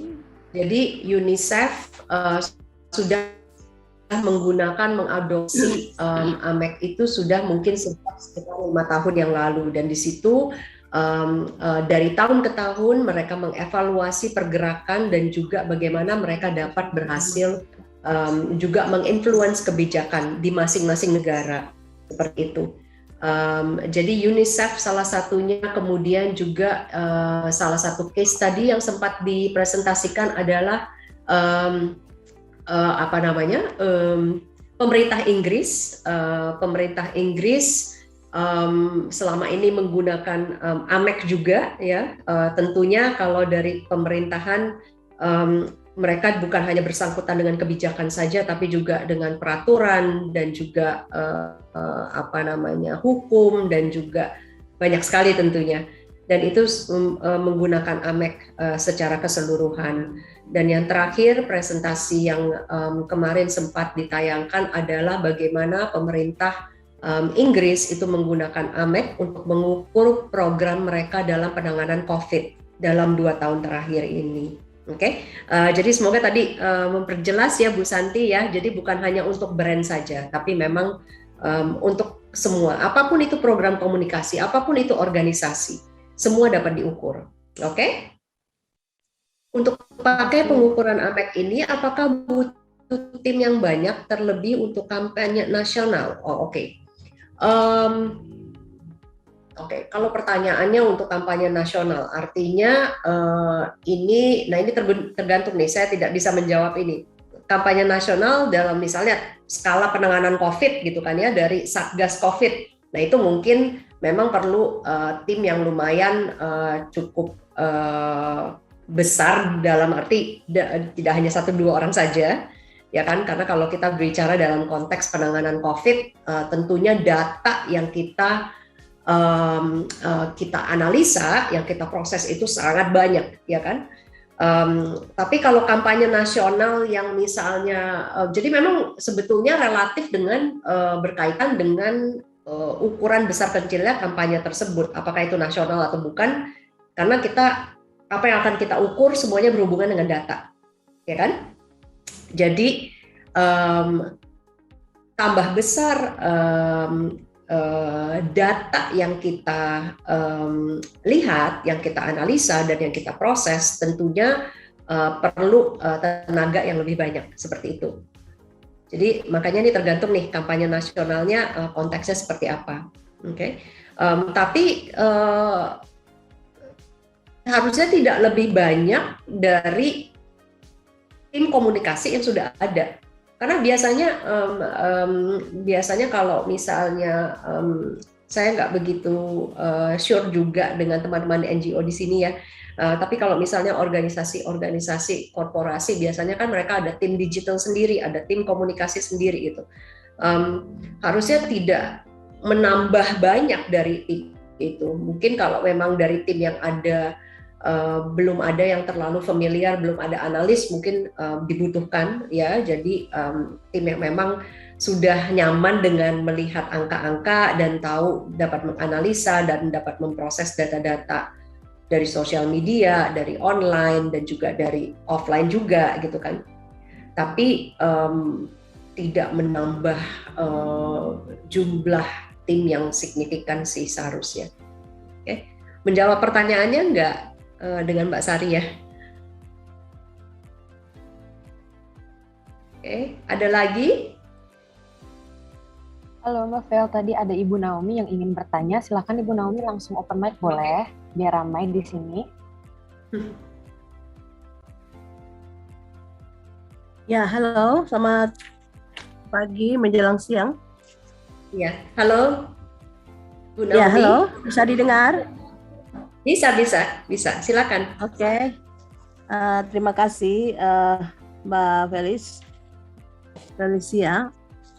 Ya, mungkin pertanyaan saya karena pas masuknya itu juga terlambat, jadi mungkin terkait dengan AMEC itu sendiri itu dia lebih khusus memang sebagai alat ini ya untuk monitoring secara online gitu ya. Kemudian kalau katakan sebagai lembaga, kalau kita mau menggunakan itu, katakan untuk kita punya program itu untuk kan kita biasa punya program dibuat itu kan per 5 tahun itu dalam hubungannya dengan program yang disetujui gitu ya, dalam artinya yang bisa menjadi fokus dalam kerja organisasi itu. Nah itu kemudian apakah dengan AMEC ini, apakah itu bisa kita kemudian juga mengukur tadi perkembangannya. Nah, cuman juga problem kita yang lain itu kan sebenarnya juga terkait dengan tim dalam arti yang kemudian juga bisa mengelola itu. Nah, mungkin pertanyaan saya lebih kepada kapan itu kita menggunakan alat ini? Terus kira-kira apakah untuk mengelola ini dibutuhkan memang tim yang khusus, tim digitalnya, tim komunikasinya? Dan kira-kira itu membutuhkan sekitar berapa orang, tapi juga dari sisi efisiensinya begitu. Nah mungkin pertanyaan saya ke situ. Terus kemudian satu lagi itu yang berkaitan dengan mungkin saya sedikit perlu diupdate soal AMEC itu sendiri dalam perkembangan atau dalam proses yang sudah digunakan oleh kawan-kawan itu, keunggulan-keunggulannya dan juga kemudian manfaat bagi organisasi. Mungkin itu. Terima kasih. Oke, jadi ada 4 pertanyaan ya, Bu Naomi. Ya. Coba saya jawab satu persatu. Yang pertama adalah kapan kita mulai menggunakan AMEC tersebut. Nah, gini. AMEC ini adalah sebuah framework yang tujuannya adalah untuk membantu kita semua praktisi komunikasi, apakah ini kita dari brand, dari korporasi, dari organisasi, untuk kita dapat mengukur apakah yang kita sudah jalankan itu efektif dan berhasil, ya kan? Nah, jadi kalau pertanyaannya kapan saatnya kita mulai menggunakan itu, jawabannya adalah dari awal. Jadi makanya tadi step pertama dalam penggunaan ini adalah untuk kita dapat menetapkan objektif yang jelas. Oke. Nah, jadi untuk simpelnya, untuk teman-teman ini semua yang memang mungkin masih belum jelas ya, masih agak bingung gimana ya kita mulainya ya. Kita mulai baby step dulu gitu. Nomor 1, kita mulai dulu dari objektifnya apa. Ini yang tanpa kita udah nggak bisa tawar lagi, kita harus jelas objektifnya apa yang ingin kita capai, objektif komunikasi, ya kan? Bagaimana objektif komunikasi ini dapat membantu untuk mencapai tujuan organisasi, gitu. Apapun itu yang kita lakukan, ya. Jadi ini harus jelas pada awal. Nah, dari situ baru kita bisa dapat mengukurnya. Oke. Nah, apakah diperlukan tim yang lebih? Saya rasa tidak juga. Kita bisa mulai dengan tim yang sudah ada. Saya juga ingin mengklarifikasikan tadi dari Bu Naomi bilang bahwa ini hanya berlaku untuk online. Tidak, karena tidak semua organisasi itu juga beraktivitas di online. Saya juga mungkin sangat aware juga dari teman-teman di sini, mungkin dari kegiatan-kegiatan dan organisasi mungkin lebih fokus pada offline gitu kan. Nah, jadi ini bukan AMEC ini adalah sebuah framework. Framework ini yang dapat digunakan oleh semua organisasi, apapun itu fokus dan tujuannya. Tujuannya adalah untuk membantu kita agar kita lebih jelas dapat mengukur program-program komunikasi kita.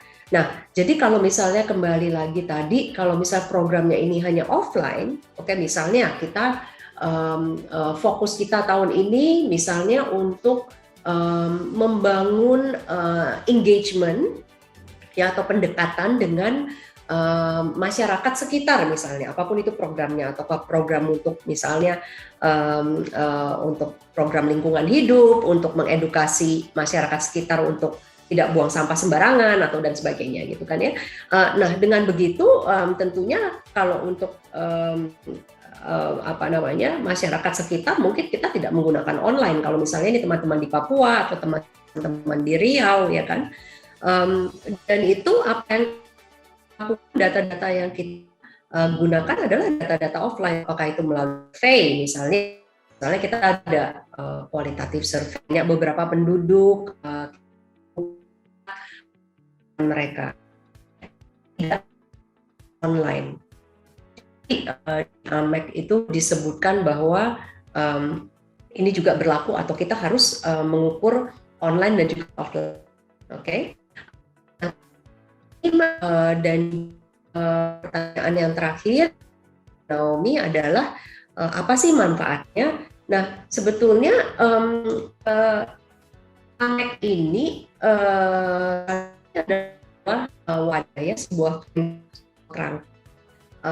Dan kerangka ini memberikan panduan untuk kita semua dapat mengukur dengan baik dan benar, gitu. Nah, jadi kalau misalnya alternatifnya ya artinya kita tidak mengukur komunikasi, gitu kan. Dengan kita tidak mengukur, artinya kita tidak bisa melihat apa sih dampaknya, apakah hasilnya dari program-program dan kampanye yang sudah kita lakukan. Oke. Jadi memang tujuan dari pengukuran ini adalah untuk kita bisa melihat tujuan komunikasinya sudah tercapai atau belum. Apakah komunikasi yang kita sudah lakukan ini membantu untuk mencapai tujuan organisasi, gitu, seperti itu. Sudah terjawabkah, Bu Naomi?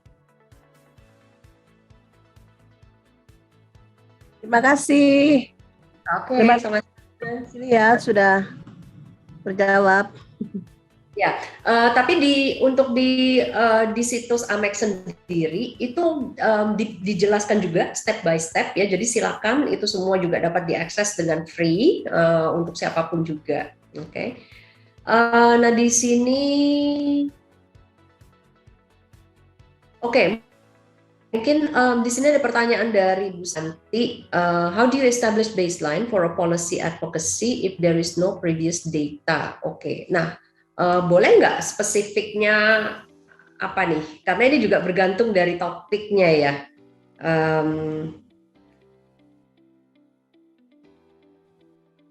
Ibu Santi, silakan untuk unmute. Baik, terima kasih buat moderator dan Bu Felicia. Mohon maaf, suara saya bisa didengar? Bisa. Oke, dengan jelas, Bu. Pertanyaan saya biasanya adalah kalau kita ingin mengubah atau membuat men-challenge paradigma kebijakan yang dilakukan oleh pemerintah saat ini. Misalkan kalau dibilang sektor perikanan, paradigmanya adalah masih melihat sektor perikanan sebagai sektor yang mendatangkan devisa negara. Di mana kita ingin mengatakan bahwa sektor perikanan itu adalah paradigmanya adalah sektor yang sebenarnya merupakan food security ya, Jadi sebenarnya sektor perikanan ini karena 90% adalah nelayan kecil dan sebagainya, sehingga sektor perikanan itu harus dilihat sebagai satu resource yang pengelolaannya bukan ansih hanya untuk peningkatan penerimaan negara melalui ekspor dan lain sebagainya, melalui intensifikasi, tetapi melihat itu sebagai food security, sebagai bumper terhadap masyarakat di kawasan pesisir, terhadap sumber pangan mereka dan sebagainya. Jadi bukan terhadap pendekatan yang lebih ke arahnya economic intensive growth ya. Nah, itu yang seperti itu. Jadi kalau kayak gini seperti apa? Bagaimana? How do we do it? How do we measure it? How do we actually establish baseline? Thank you. Nah, pertanyaan, thank you. I think that's a very good question dari Bu Santi. Nah, pertanyaan saya ini, dengan Bu Santi mendapatkan tentunya dengan harus, tadi kan Bu Santi bilang kalau datanya tidak ada, tapi for you to come up with that, tadi kan disebut bahwa ada sebuah paradigma, ya kan? Sepertinya ini understanding-nya masih agak meleset gitu yang sebenarnya. Perikanan adalah seharusnya memberikan food security gitu kan. Nah, how did you come up with that conclusion in the beginning? Untuk saya lebih ngerti aja. Karena kita bisa lihat dari sebenarnya kontribusi sektor perikanan terhadap GDP-nya kita. Terhadap GDP kita ternyata cuma 1%. Dan sedangkan kalau kita lihat dari potensi laut, jadi kalau emang ini a bit technical ya, jadi namanya ada WPP, jadi laut-laut di Indonesia itu dibagi menjadi wilayah perairan perikanan namanya, dan kemudian pemerintah men-set potensi-potensinya, yang terjadi adalah depleting, yang terjadi adalah penurunan potensi sumber dayanya, sedangkan kalau kita lihat pemasukan dari sumber daya dari wilayah-wilayah tersebut sebenarnya nggak seberapa juga gitu. Now that is your baseline. Jadi baseline itu bisa juga digunakan dengan kombinasi dan juga berbagai sumber informasi. Nah, for example, tadi yang barusan sudah diperjelaskan bahwa ternyata sebetulnya potensi perlautan kita itu sangat luas gitu. Nah, sangat luasnya tentunya kalian ada datanya kan, potensinya itu seberapa besar, ya kan? Nah, dari situ bisa dikaitkan, tetapi GDP dari perlautan ini saat ini hanya 1%. Jadi there is a gap, right? Ada gapnya antara 1% yang saat ini dihasilkan dari perlautan kita di Indonesia dengan potensi yang memang ada. That is your baseline. Jadi bisa mulai dari situ, ya. Jadi bisa mulai dari situ. Karena intinya itu kan kembali lagi dengan gap tersebut. Disitulah di mana teman-teman bisa menetapkan objektif. Jadi objektifnya apa? Objektifnya kemungkinan adalah pertama untuk kita meningkatkan awareness dulu nih bahwa perlautan kita itu potensinya sangat luas. Karena ternyata belum banyak yang mengerti tentang hal itu, termasuk juga misalnya pemerintah kita gitu. Karena yang dilihat selama ini hanya sebagian kecil saja gitu. Does that make sense? Saya coba membayangkan metriknya ya, karena buat saya ini adalah sesuatu yang quite deep analytical, sehingga matriksnya itu seperti apa untuk mengukurnya, karena data-data itu bukan data-data yang publicly available, easily, you can Google it and then you can find the some indication on that. So it's like, it's quite abstract and it's quite intangible ya kalau buat saya melihatnya. Tapi anyway, that's the challenge. Iya. Jadi mungkin gini. Jadi ada dua rekomendasi karena saya belum begitu familiar dengan industri ini ya. Jadi saya pikir tadi dengan adanya. Tapi kalau untuk nilai GDP itu kan sudah dipublikasikan kan. Jadi kita bisa melihat dari published tapi not well actually aware by public. Jadi sebenarnya itu angka yang sangat kecil itu kan pemerintah kadang-kadang nggak mau ngomong kan, nggak mau terlalu rame-rame ngomongnya kan. Bahwa angkanya ternyata cuma segitu, jadi cuma 1,2% dari penerimaan negara setiap tahun. Itu kan sedangkan sektor terbesar misalkan adalah dari hasil komoditas, batu bara dan sebagainya gitu. Jadi penerimaan negara misalkan dari sektor pertanian. Nah, sektor perikanan itu cuma 1% ternyata dari tahun ke tahun tuh yang nggak beranjak sekitar situ aja di bawah 2%. Mau kebijakannya apa, mau intensifikasinya apa, mau pakai alat tangkapnya seperti apa, mau ya gitu segitu juga gitu loh. Anyway. Nah, mungkin satu hal lagi yang dapat dilakukan adalah juga mengadakan kualitatif survei. Apakah itu memungkinkan? Jadi dari situ bisa mungkin berbicara dengan beberapa stakeholders, ya kan? Apakah dari pemerintahan atau dari badan-badan lainnya, di mana kita bisa mendapatkan misalnya persepsi dari mereka. Understanding, mungkin dari situ kita bisa juga menangkap understanding mereka, awareness mereka, dan itu juga bisa digunakan sebagai baseline. Jadi artinya tetap aja berarti kita membuat baseline dulu melalui survei kita sendiri. Ya, karena kalau misalnya tidak ada baseline, then how you going to measure? Exactly. Ya. So basically, maksud saya jadi artinya doing measurement in doing evaluation and measurement for policy advocacy would actually require you to create your own baseline. Would actually require you to do your own baseline. Kalau memang datanya belum ada. Dan in belum some ada, cases, in some situation, that means like it's Karena, actually creating a new. That means actually when you're doing and proposing something like this, the budgeting and the resource allocation has to be prepared in advance and to be integrated before. Kalau memang itu mau dilakukan secara baik dan benar, artinya kan. Which is a consideration efforts, consideration resources yang harus dialokasikan. Ya, itu aja yang saya mikir. Jadi kan ini konsekuensinya apa? Karena artinya it's not as simple as if we look into some keywords that is actually quite generic out there gitu kan ya. Something that is quite common or something that is most. Betul. Basically that's it. Thank you Mbak.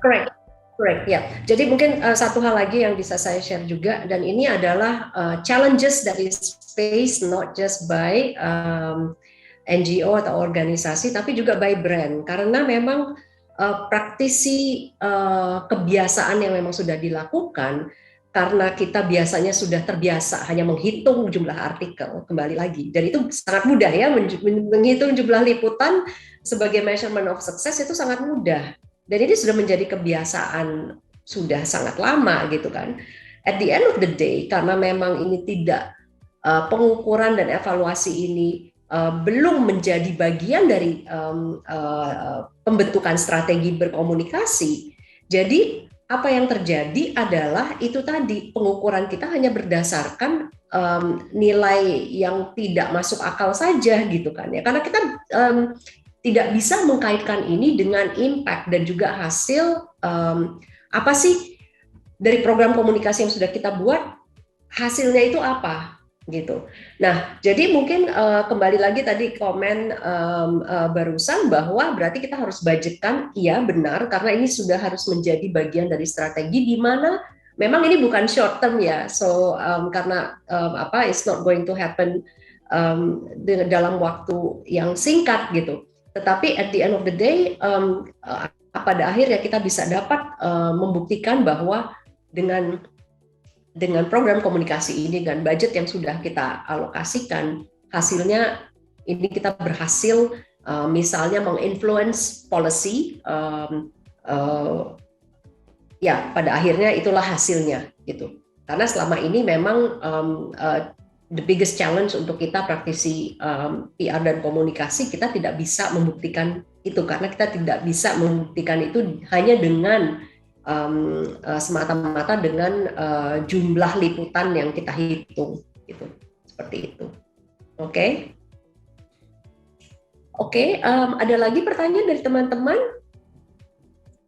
Bapak Ibu sekalian silakan langsung unmute biar ramai juga yang pembicaraannya kalau bisa ada pertanyaan. Mungkin dari Mbak Sari ya, perlukah organisasi Nirlaba membuat divisi khusus komunikasi untuk melancarkan kampanye? Kan banyak organisasi yang belum mengenal soal ini.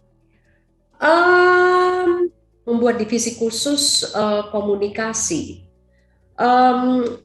Memang kalau misalnya memang kembali lagi seperti tadi pada saat kita berbicara tentang objektif. Komunikasi adalah bagian salah satu bagian untuk kita dapat mencapai tujuan organisasi, ya kan? Jadi bagaimana nih? Apakah kita harus dapat melakukan kampanye atau kegiatan-kegiatan lainnya, gitu kan?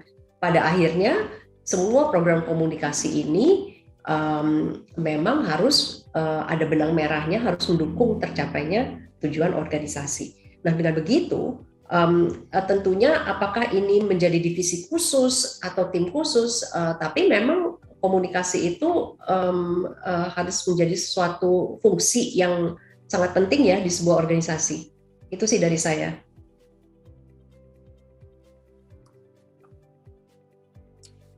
Mbak Felicia, ada pertanyaan lagi? Ya. Basically, I'm thinking, jadi, so if you just, the target is only for awareness, that means you doesn't need to measure up to impact. Cukup di output, outtakes, or maybe outcome.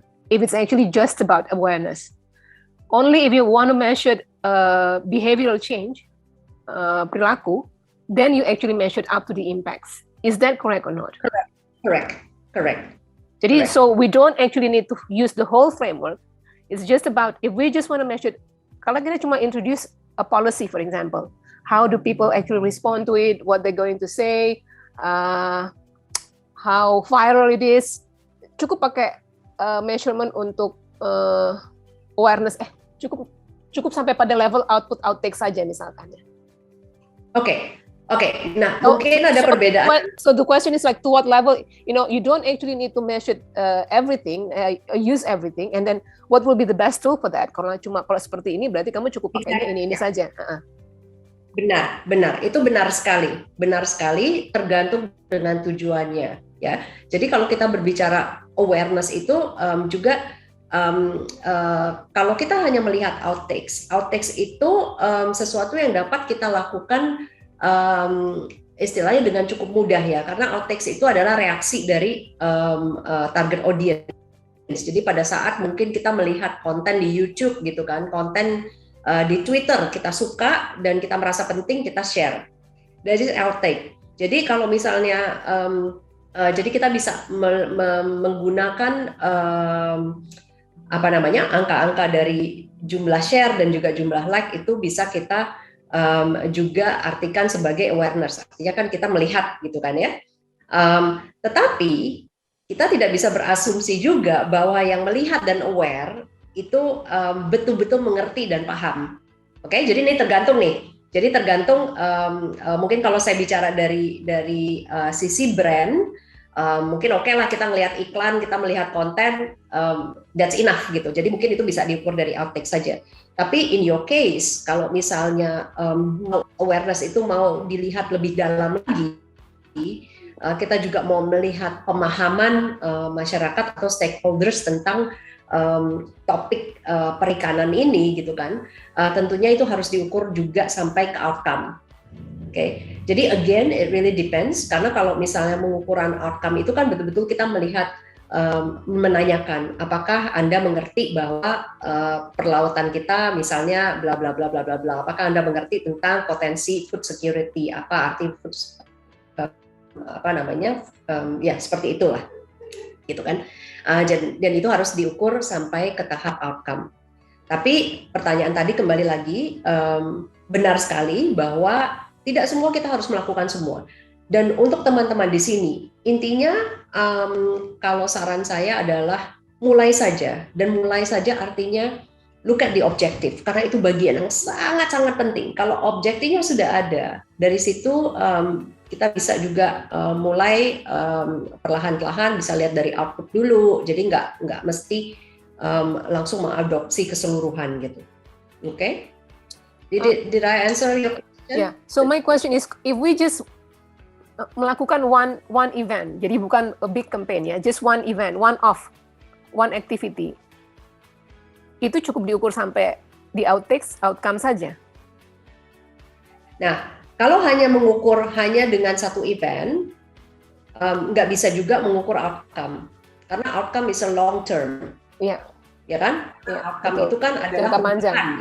Ya, jadi apa yang saran saya kembali lagi, kalau misalnya kita hanya melakukan satu event, tetap kita juga harus jelas event ini apakah kaitannya, apakah ini dapat membantu mencapai komunikasi tadi gitu. Tujuan Jadi komunikasi. benang merahnya, ya kan? Ya. Oke.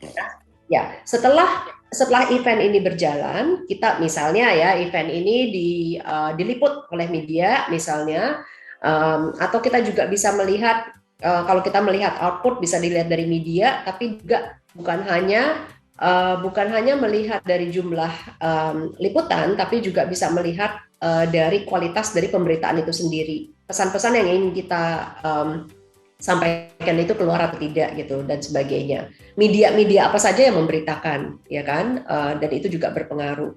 Nah, kita juga bisa melihat misalnya kalau ini sebuah event, jumlah kehadiran dan siapa aja yang hadir. Misalnya kalau memang event ini kita ingin mengundang instansi pemerintah dan sebagainya, mungkin juga ada beberapa orang-orang penting yang memang sangat penting untuk tujuan ini, dan itu bisa kita lihat. Oke, jadi itu dua, dan kita bisa melihat kalau memang hasilnya sangat positif, kita bisa artikan bahwa ini untuk membantu dalam mencapai awareness gitu. Dan kemudian dari situ kita bisa melihat outtakes, kalau misalnya event ini memang di-share online, atau misalnya ada webinarnya, atau misalnya ada materi-materi yang kita share, misalnya ada report, laporan, dan kita bisa lihat, oh ternyata banyak nih yang membaca laporan ini.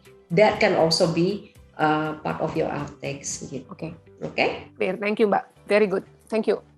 Oke. Thank you. Sepertinya waktunya sudah hampir habis nih ya. Tapi dari pertanyaan-pertanyaan tadi sebetulnya saya harap sudah menjawab latihan tadi. Sebetulnya intinya membahas tadi seperti objektif dan juga pengukuran. Ada lagi satu pertanyaan terakhir? Iya, ada Mbak dari MDPI, Ibu Priscilla kalau nggak salah. Silahkan Ibu. Oke.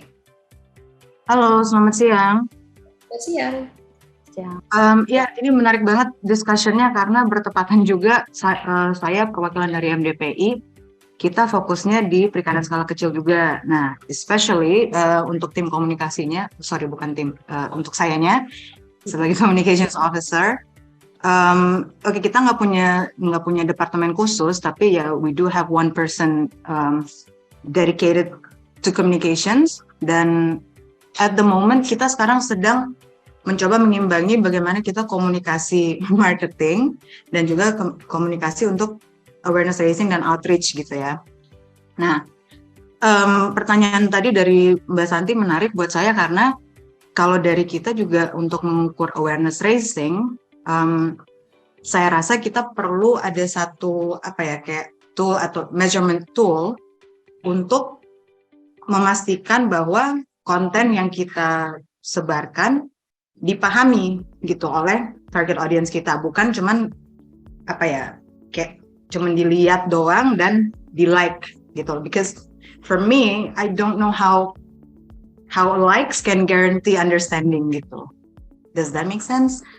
Yes, nah, jadi ya gitu. Jadi kalau kita juga menggunakan social media sebagai salah satu platform untuk outreach dan awareness raising, tapi saya juga kayak pengen memastikan bahwa effort yang kita masukkan ke social media itu juga worth the time and energy gitu, bahwa ketika kita ingin lebih amplify perikanan skala kecil, dalam arti bahwa perikanan di Indonesia tuh ya 90% nelayan kecil, dan ada banyak sekali elemen-elemen selain mass production gitu, selain mass fishing gitu, yang ternyata hanya membawa devisa 1%-an ya tadi menurut Mbak Santi gitu. Nah, jadi kita ini dari itu, Mbak. Itu ada risetnya, datanya ada di Bappenas juga ada itu datanya. Exactly.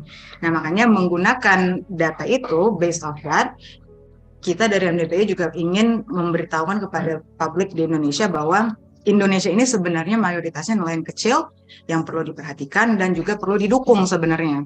So it's not just all about mass fishing, dan we have to stop eating fish because it's ruining everything gitu. Jadi that is not the narrative we want to push gitu, dan kita ingin balance out the narrative gitu. Ya, oke. Saya senang dengan komen tadi bahwa jumlah likes itu tidak menggambarkan bahwa pemahaman ya, dan itu benar sekali. Jadi memang kalau memang kita ingin melihat, makanya tadi sebelumnya saya juga sempat membahas bahwa kalau memang kita ingin melihat, mengukur pemahaman target audience itu, kita tidak hanya bisa melihat dari outtakes, oke? Kita memang harus melihat ke outcome. Nah, untuk kasus yang barusan di-share, yang dapat kita lakukan adalah sebetulnya survei, dan itu memang tidak ada shortcut ya, dan ini juga yang memang selalu diulang oleh AMEC bahwa survei adalah sebuah pengukuran untuk betul-betul dapat mengukur tingkat pemahaman dari target audience. Jadi kalau memang kita mau melihat benar nggak sih orang ini ngerti gitu ya bahwa potensi pelautan kita atau tentang perikanan itu seperti ini. That we can only do it by survey. Tapi survei itu sekarang beda dengan zaman waktu dulu saya pertama kali kerja ya, masih belum ada online. Sekarang jauh lebih mudah, sudah dari sisi juga accessibility, mungkin teman-teman mungkin bisa melakukan sendiri, mungkin bisa melakukan FGD, mungkin dari beberapa, salah satu hal yang dapat dilakukan adalah dari beberapa netizen yang memang sudah like atau kita lihat sudah supportive, kita mungkin bisa panggil untuk kita adakan FGD mungkin. Dari situ bisa kita mengukur tingkat pemahaman mereka, atau melakukan survei secara online itu juga bisa dilakukan. Jadi itu benar sekali, makanya memang sangat pentingnya survei itu dilakukan sih untuk bisa menilai. Oke. Ini saya sambil saya proses. Terima kasih ya Bu ya. Sama-sama. Terima kasih banyak Bu Vel, terima kasih banyak semua yang udah bertanya. Mungkin saya juga maaf memotong, mengingatkan kalau ada yang tertarik untuk melanjutkan workshop yang lebih eksklusif, lebih mendalam mengenai kasusnya masing-masing, nanti bisa kami hubungkan dengan LM untuk coaching yang lebih eksklusif ya. Karena kami aware aja dengan waktu dan teman-teman lain yang hadir di sini. Mungkin Mbak Felicia, apakah masih bisa lanjut ke exercise untuk exercise yang lumayan quick gitu mungkin? Exercise sebetulnya sudah mengcover apa tadi jawaban saya ke pertanyaan-pertanyaan tadi sih sebetulnya. Jadi ini lebih membahas step by step dari objektif dan juga bagaimana cara mengukur. Ini semua bisa diakses ya di online juga dari situs AMEC. Oke, saya rasa kita sampai di sini dulu ya teman-teman. Terima kasih banyak untuk semua pertanyaannya yang sudah diberikan pada kami. They're all very good questions. Semoga berguna materi yang kami deliver hari ini.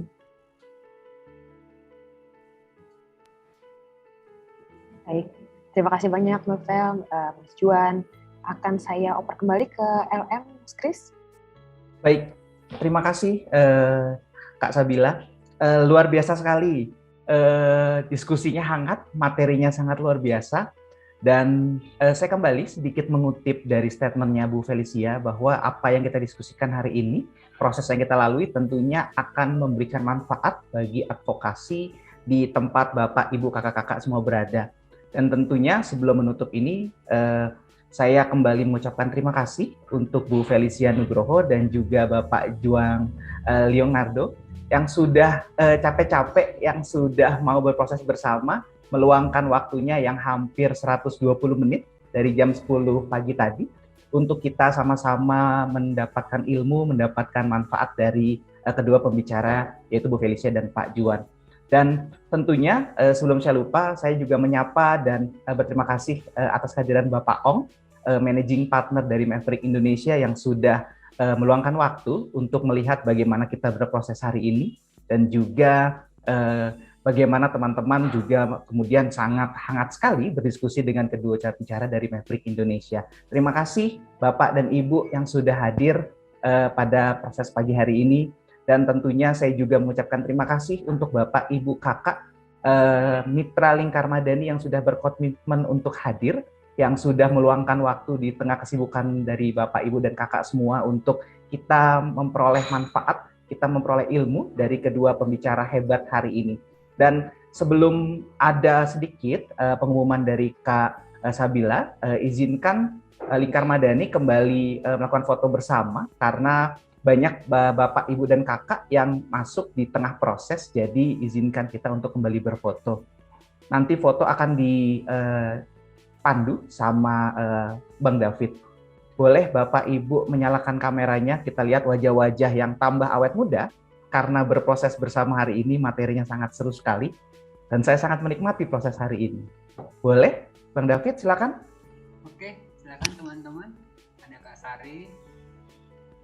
Kak Om, kalau misalnya mau bergabung ke foto bersama, silakan. Kak Santi, Bang Berlando, Kak Widya. Terima kasih Pak Om sudah bergabung ke foto bersama. Saya hitung 3, 2, 1. Sekali lagi, 3, 2, 1. Oke, saya kembalikan ke Bang Kris. Silakan, Bang. Terima kasih Bang David. Kak Sabila Gizani, silahkan. Monggo, ada yang mau disampaikan. Terima kasih banyak Mas Kris. Selamat siang teman-teman semua. Bagi yang belum mengenal saya Sabila dari Maverick. Senang sekali melihat berbagai wajah baru hari ini dan juga ada wajah-wajah familiar. Ada Pak Berlando, Bu Sari. Terima kasih telah mengikuti training kami. Sedikit pesan sebelum menutup dari tim Maverick. Sebagaimana diketahui ini merupakan serial pelatihan bertajuk Kunci Sukses Kampanye Komunikasi Digital. Tujuan kurikulumnya adalah untuk membentuk pola pikir yang strategis dari perspektif komunikasi agar saat teman-teman organisasi melakukan eksekusinya di bidangnya masing-masing bisa lebih terstruktur dan efektif. Saya di pelatihan ini dibagi menjadi 4 sesi. 2 sesi pertama membahas dasar-dasar prinsip komunikasi yang menjadi fondasi yang sangat vital dalam membangun pilar-pilar lainnya. Kalau bangun rumah kan nggak mungkin tanahnya nggak lurus, nggak mungkin nggak ada fondasinya, jadi ini kami establish dulu. Termasuk sesi hari ini mengenai pengukuran dan evaluasi yang efektif. Training pertama mengenai prinsip-prinsip komunikasi dan pengembangan pesan yang efektif. Bagi teman-teman yang tidak sempat bergabung minggu lalu, silakan untuk berkunjung ke website Lingkar Madani, sudah disundur oleh Mas David, terima kasih. Dan ini agar kedepannya teman-teman punya bekal yang lebih mantap sebelum kita berlanjut ke training ketiga dan training keempat minggu depan mengenai lanskap media sosial Indonesia dan juga pembahasan perencanaan konten dan search engine optimization. Semoga ilmu yang kami bagikan bermanfaat, jadi kami sangat berharap teman-teman nantiasa mengikuti seri trainingnya dan juga nanti di akhir acara bagi yang mengikuti semua seri training bisa diberikan sertifikat partisipasi. Sekian dari saya Mas Kris, terima kasih banyak kepada tim LM. Salam awet muda ya.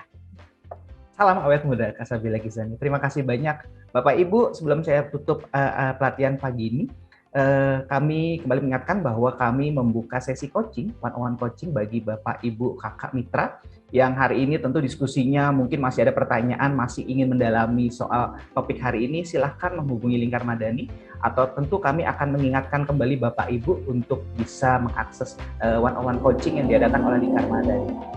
Baik, saya kira cukup. Terima kasih banyak Bapak, Ibu, dan Kakak semua. Sehat selalu dan sukses untuk kita semua. Salam.